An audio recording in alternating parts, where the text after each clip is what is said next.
Hey tech heads, Fina here. Today, let's take a closer look at two EV game changers, the MG4 and the Volvo EX30. Now, the price of the EX30, which is much more powerful and has a better infotainment system, is dangerously close to the MG4, and we just can't turn a blind eye to it. So let's check out the features and prices in two main European markets. That will be Germany and the UK. Now, if you're from another country, you can probably get a good idea of what that price is going to look like where you are at. If it is substantially different, please do let us know in the comments. All right, let's dive right in. So why the Volvo EX30? That is the million-dollar question. But thank goodness for the EX30, which is like a cold lemonade on a hot summer day. So it's Android Automotive on a 12.3-inch screen, is like cherry on top of your favorite cake, if you like cherries, that is. So having tried it in the Polestar 2, I can tell you that this is a really powerful piece of tech that could be the envy of even more expensive competitors. Other cheap cars can only wish they had something so fast, clear, and intuitive. It's the exact opposite of the systems that you'll find in like Volkswagen or Stellantis. And I would say it's even better than in like Hyundai or Kia systems. And I won't even mention the other ones because that would honestly be like comparing apple strudel to potato pancakes or something. It's just a completely different league. So with the new EVs, the drivability is nearly perfect in all of them, I would say. So the stuff around really starts to become more important. The infotainment is definitely one of them, like icing on the cake. Why the MG4? Well, because it's the perfect car for those who want to get the maximum bang for minimum buck. It's kind of like getting a designer t-shirt on sale. Quality at a good price. So if you have exactly 26,995 pounds or 32,312 euro to spend on a car, the MG4 can be yours. And especially now in the German version, you get heated seats and steering wheel. That comes as standard, so that's wonderful. Now the UK SE version does remain cold as a fridge. And I have to say, heated seats are a must-have in an EV for me, like a cup of coffee in the morning. On the other hand, the Volvo EX30 starts at 33,795 pounds in the UK. Now that is in the mid-range plus trim with a 64 kilowatt hour battery. But if you compare that with the MG4 base trim, it's about 6,800 pounds more. So it's not exactly an insignificant amount of money, right? Not like a huge difference, but it's, again, it is a little something. So that's something to consider. Now in Germany, the EX30 Core starts at 34,805 euro. It's about a 2,493 euro difference as opposed to the MG4 base trim. So here are some things to consider for sure. The Volvo EX30 is a little more expensive. It does perhaps offer some more features, maybe a little more performance than the MG4. But if you're the type that prefers to save rather than spend, then the MG4 might be your man. Plus, it has a 7-year warranty on everything, and that's just wonderful. Now let's do a little role play. So imagine you're at a casino betting everything on the Volvo EX30 being a giant SUV when compared with the MG4. So you take your spin, you take a deep breath, the roulette stops, and you lose. But how is that possible? Well, most reviews mention the EX30's boot capacity being at just 318 liters, which leaves you in shock. That's like smaller than my fridge, right? Well, actually, the correct figure is 414 liters. Those clever Swedes decided to sneak an extra 68 liters under the boot floor. Just imagine how many IKEA throw pillows you could fit under there. Then we get to the Volvo UK website. Now, this is a magical place where technical details go on a date with the Bermuda Triangle. So, it's a very visually appealing website, it's beautiful, but looking for details about the car is quite difficult. It's hidden somewhere between photos of models jogging on a treadmill and these like scenic views of the Nordic fjords. So again, visually stunning, absolutely. But looking for details about the car itself, It's kind of like searching for Waldo in a crowd full of people in striped t-shirts or something. So that's quite difficult.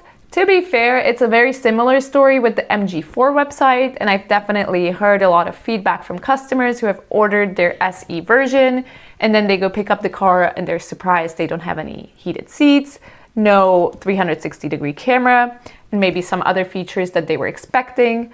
So both of these sites could definitely use some work. Now let's delve into the world of centimeters and liters and check out the dimensions on these two cars, see how they compare. So you're gonna see that actually they're quite comparable when it comes to size, with some slight variations, but let's take a look at the details. So when it comes to length, the MG4 is going to be 4,287 millimeters long. Compare that with the slightly smaller EX30, which is just 4,233 millimeters. Now, again, this is a small difference, but the EX30 is a little bit smaller there.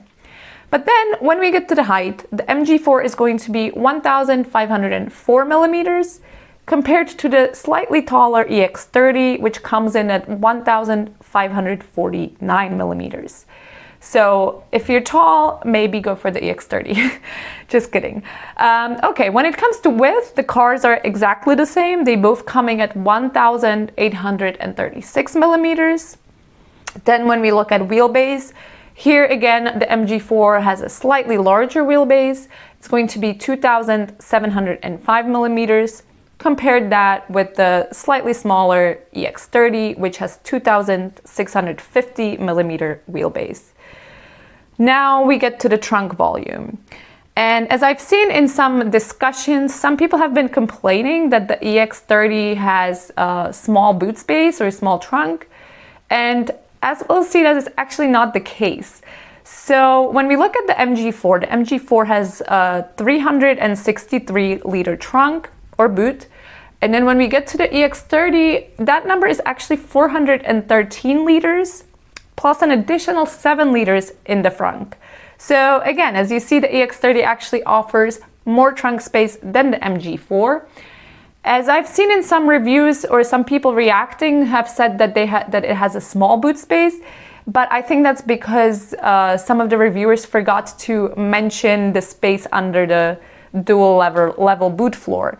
So actually under that floor is like quite a bit of space hiding there. So again, numbers don't lie, and the EX30 actually has quite a bit bigger trunk space.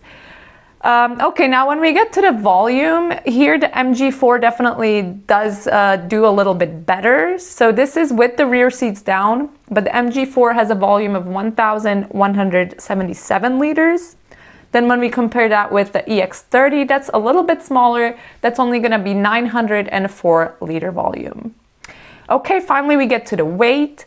The MG4 is a little bit lighter than the EX30. The MG4 comes in at 1,655 kilograms, compared with the EX30, which is going to be 1,833 kilograms.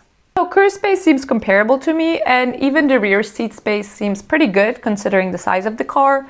I do have to say, when I started this research, I watched some reviews where the reviewers must have been basketball players or something, and I was a bit worried that the rear seat space in the Volvo EX30 is quite small, but fortunately, as you can see, the reality is quite different.